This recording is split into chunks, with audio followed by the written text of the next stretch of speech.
شوال کی پہلی تاریخ کو عید الفطر کہتے ہیں، روزے پورے ہونے کی خوشی۔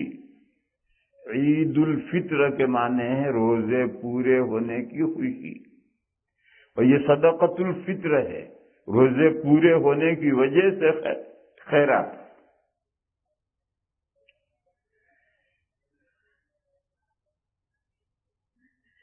یہ جو خیرات ہے، اس سے روزوں میں جو کوتاہیاں ہوئی وہ معاف ہوں گی، اور آدمی کے اندر جو گناہ ہے وہ بھی نکلتے ہیں، دونوں چیزوں سے نکلتے ہیں۔ یہ صدقۃ الفطر ادا کرنے کا ٹائم کیا ہے؟ زکوٰۃ ادا کرنے کا ٹائم کیا ہے وہ آپ بتا دیجئے۔ صدقۃ الفطر ادا کرنے کا ٹائم میں بتا دوں۔ زکوٰۃ میں دو چیزیں ہیں، ایک نصاب کا مالک ہے تو زکوٰۃ واجب ہوگی، اور نصاب کا مالک نہیں ہے تو زکوٰۃ واجب نہیں ہے۔ پھر نصاب کا مالک ہونے کے بعد میں ایک پورا سال گزر جائے اس حال میں کہ یہ نصاب اس کے پاس رہا، نصاب سے گھٹ نہیں گیا، بڑھا کوئی حرج نہیں، باقی نصاب اس کے پاس رہا ایک سال، جس کو حولان حول کہتے ہیں، سال گزرنا، ایک سال نصاب اس کے پاس رہا تو اب زکوٰۃ نکالنا فرض ہو گیا۔ جس دن نصاب کا مالک ہوا تھا زکوٰۃ واجب ہو گئی، لیکن ابھی نکالنا فرض نہیں۔ جب حولان حول ہو جائے، سال پورا ہو جائے، اب زکوٰۃ نکالنا فرض ہے۔ اگر اس سے پہلے نصاب گھٹ جائے یا خرچ ہو جائے تو کوئی زکوٰۃ نہیں، وہ زکوٰۃ واجب ہوئی تھی مگر وہ ادا کرنا ضروری نہیں، کیونکہ سال بھر نصاب نہیں رہا۔ دو چیزیں اکٹھا ہو جائے، نصاب کا مالک بھی ہوا، وہ نصاب سال بھر اس کے پاس اکٹھا بھی رہا، تو اب زکوٰۃ نکالنا فرض ہے۔ تو وہ وجوب، زکوٰۃ کا وجوب آیا تھا جب سے نصاب کا مالک بنا تھا، وہاں سے وجوب آیا تھا، اور جب سال پورا ہوا تو اب زکوٰۃ کی ادائیگی کا وجوب آیا۔ بس ایک شخص نصاب کا مالک ہی نہیں، اور یوں فرض کیا کہ میرے پاس $10,000 ہوں گے اور میں ابھی سے 10 سال کی زکوٰۃ نکال رہا ہوں، یہ بیکار بات ہے۔ تیرے پاس تو نصاب ہے ہی نہیں کہ میں جب آئندہ فیوچر میں نصاب کا مالک ہوں گا تو ابھی سے زکوٰۃ دے رہا ہوں، ابھی سے زکوٰۃ نہیں دے سکتے۔ یہ جو اس نے دے دیا یہ خیرات ہے۔ پھر جب فیوچر میں اگر اللہ نے چاہا اور وہ نصاب کا مالک ہوا تو اب زکوٰۃ فرض ہوگی، اور سال پورا ہوگا تو اب زکوٰۃ دینی ہوگی۔ وہ جو ایڈوانس گئی بیکار ہے، بیکار نہیں، وہ خیرات ہے، اس کا ثواب ملے گا۔ وہ اس نصاب مال کی زکوٰۃ نہیں ہے۔ دوسرا مسئلہ، ایک شخص نصاب کا مالک ہے مگر سال پورا نہیں ہوا، اس نے 1 سال 2 سال 3 سال 4 سال 5 سال کی ایڈوانس زکوٰۃ دے ڈالی، نصاب کا مالک ہے، زکوٰۃ واجب ہو گئی، اب 5 سال کی اس نے ایڈوانس زکوٰۃ دے دی، درست ہے۔ اور ہر سال جتنی زکوٰۃ، ہر سال کی زکوٰۃ لیس ہوتی چلی جائے گی، اور اس نے 5 سال کی زکوٰۃ پہلے دے دی تھی، درست ہے۔ تو نصاب کا مالک ہوا، زکوٰۃ واجب ہوئی، اب ایڈوانس دے سکتے۔ تیسرا مسئلہ، نصاب کا مالک بھی ہے، سال بھی گزر گیا، زکوٰۃ واجب بھی ہو گئی، نکالنا بھی واجب ہوا، مگر نہیں نکالی، نہیں نکالی تو نکال گئی۔ کب تک نکالنی ہے؟ جب تک تیری زندگی میں سانس ہے، جب تک سانس چل رہا ہے، موت کے آخری لمحے تک نکالنی ہے، اور نہیں نکالی تو پھر آخرت میں حساب ہونا ہے۔ حساب کیا ہوگا؟ حدیثوں میں پوری وضاحت آئی ہے کہ اگر جانور ہیں اس کی زکوٰۃ نہیں دی تو میدان قیامت میں اسے لٹایا جائے گا، اور اس کے اونٹ، گائیں، بھینسیں، بکریاں اس کے اوپر چلتے جائیں گے، گھرونتے جائیں گے، سینگ مارتے جائیں گے، اور پوری کیو ہوگی۔ جب لائن